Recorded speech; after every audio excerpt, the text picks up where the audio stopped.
All of us have now and again what we call our better moments.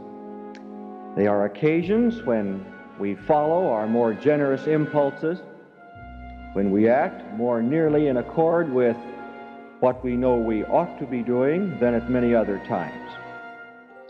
In these moments, we know that we have done well and wish a little wistfully that our whole lives might be like our better moments. Now, a better moment may not only be a time of doing, but a time of superior knowing as well, clear insight into the real nature of things, especially ourselves, our personalities, bad habits we ought to lay off, the good we ought to do. The early morning may often be an occasion for such insight. Once sleep has burst the froth of rationalization, we see ourselves more realistically. Perhaps at no other time do our mistakes seem so glaring and embarrassing, our stupidity so fatuous, our self-seeking so stark, our sins so shameful. Of course, it is not just a good night's sleep which gives us this lucidity.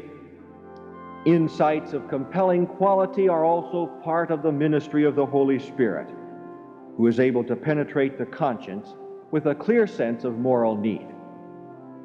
Now, the interesting thing about such times of perspicacity is that we regard them as our better moments.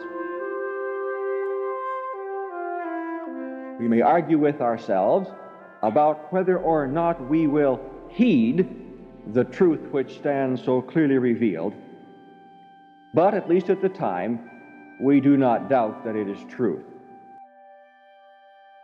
We may not appreciate the content of that moment of insight, but that it is an insight, there can be no cavil. We may receive that moment reluctantly, uneasily, like suddenly meeting an old acquaintance to whom we owe a forgotten apology or note of thanks. But we know that it is he and not another. Now, besides our good moments, we also have what we call bad moments.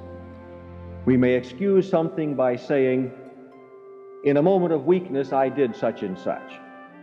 Or, I had a bad day yesterday and did so and so. Or, did I say that? That must have been one of my bad moments. We do things which we know we should not be doing. We compromise when we know we are doing it. Even the man in the comic strip says, with a kind of feigned grimness, I hate myself when I do things like this. Why cannot our good moments eliminate our bad?